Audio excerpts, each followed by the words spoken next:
Сайн байцгаана уу та бүхэндээ энэ өдрийн мэндийг хүргэе. 365 өдөр гайхамшигтай хамт подкастын маань 94 дахь дугаарыг хэлэхэд бэлэн боллоо. Та бүхний итгэл танд панда байна.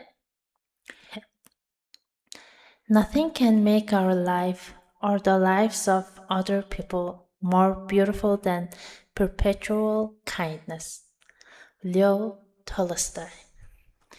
За өнөөдрийн манд персевдик хэлсэн хүмүүс маань хэдүүлэнгийнхэн сайн мэдэх Оросын зохиолч Толстой байна. За хэдүүлээ Толстойгийн талаар жоохон сонирхоод үзье. За тэрээр 1828-аас 1910 оны хооронд амьдарч байсан Оросын эзэнт гүрний үеийн дэлхийн уран зохиолын түгэндээ хамгийн агуу нөлөө бүхий реалист зохиолч сэтгэгч гүн ухаант юм байна. За түүний төрүүлсэн роман туужууд нь хүн төрөлхтний сэтгэл зүй болно. Нийгмийн амьдралыг маш нарийн бодит дүрсэлснээрээ алдартай байдаг.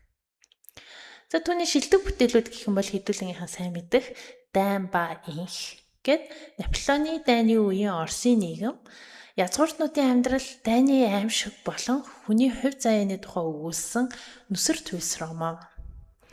За мөн Анна Каренина хайр дурлал, гэр бүлийн үнцийн олон нийгмийн хавчлага хүлээсийг харуулсан дэлхийн хамгийн алдартай хайр сэтгэлийн сэдвт роман.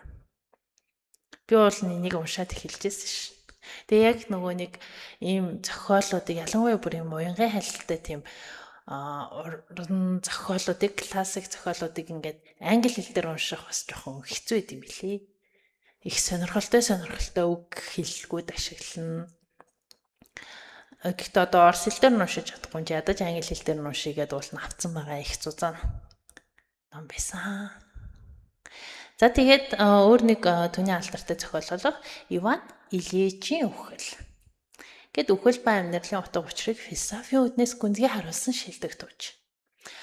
За Толстой болохоор амьдралынхаа хожууд сэтгэл зүйн гүн хямралд орж язгууртан гарал эд хөрөнгнөөсөө татгалзан Христийн шашныг өөрийнхөөрөө тайлбарлахаар болсон байна.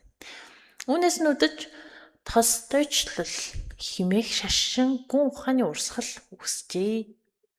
За тэрээр бузар мөг хүчээр үл эсэргүүцэх үзлийг номлож байжээ. Энэхүү үзэл санаа нь хожим нь энэтхэгийн тусгаарлах төлөө удирдагч Махатма Ганди, Америкийн хүний эрхийн төлөө тэмцэгч Мартин Лютер Кинг нарт гүн нөлөө үзүүлсэн байт юм байна.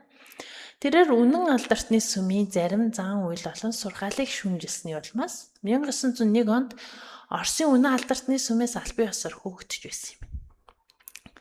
За Толстой амьдралынхаа сүүлийн жилүүдэд өөрийн Ясная Поляна дахь эдлэн газраа тариачдтай адил игэл жирийн амьдрахыг хичээж тариачин хүүхдүүдэд зориулсан сургууль байгуулж ижээ.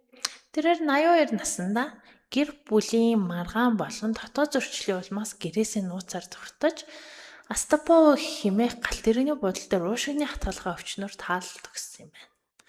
Нэг бодлын бас жоохон тийм гонигтэй амьдралах чинь яг уу мундаг хүн байсан л да. Гэтэ яг амьдралынхаа төгсгөлд хаа нэг гэрээсээ хол газар өвчнөр өөд болно гэдэг чинь амар тийм гонигтай шүү дээ.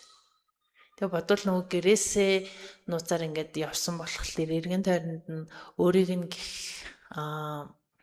гэр бүл ч юм уу тийм зүйл байхгүй. Тэгээ гав ганцаараа тэгсэн өөд болсон гэхээр бас надад бол үнэхээр харамсалтай л. За түүний хэлсэн үг болохоор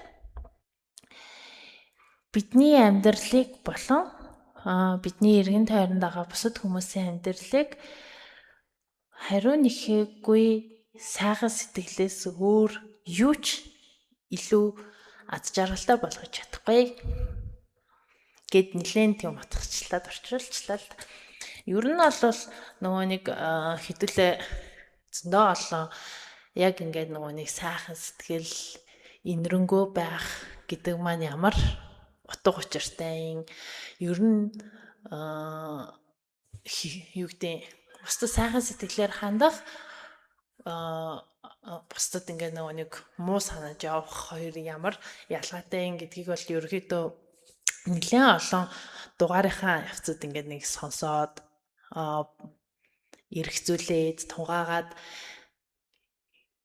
тэгээд аль ч тохиолдолд арай илүү сайн хүн байх сонголтыг хийх маань таны эргүүлээд өөрийн чинь олон эргэн тойрны хүмүүсийн сэтгэл зүй тэгээд ад жаргалыг мэдрэхэд ямар чухал гэдэм бэ талаар нэлийн ярилцсан. Тийм ч учраас бас ингээд давхар хэдүүлээ тэр яг нөгөө нэг өмнө мэдэж авсан зүйлсээ ингээд нөгөө баттах аятай ингээд дараагийнхаа маань нөгөө перцептүүд маань яхаа аргагүй ингээд сайхан сэтгэл инэрэнгүй байх маань үнэхээр чухал шүү гэдгийг ингээд харуулж агаад биасан тэр баяртай. Тэгээ тэр болгонд ингээд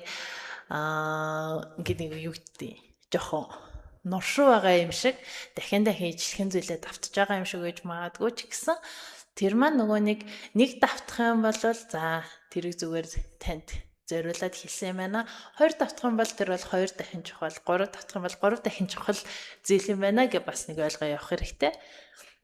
Хүн хизээч нөгөө нэг бусдад хэрэггүй гэж бодсон зүйлээ олон давтаж тэр хүндээ хэлэхгүй. Тэр хүнд үнэхээр хэрэгтэй ах энийг заавал сонсч ясаа яг ойлгосон болов гэдгийг баттгаа хүүднээс л хүн бусдад ингээд нөгөө нэг юмыг олон давтаж хэлдэг. Тийм болохоор хэдүүлээч гэсэн 365 өдөр угаасаа дахиад хичнээн хоног инэрэнгүй байх, сайхан сэтгэлтэй байх гэдэг талаар перцептээ сонсох хэлээ. Тийм болохоор төдий чинээ тэр маань бид нарын амьдралд үнэхээр чухал юм шүү гэдгийг ойлгож авах гэж найдаж байна.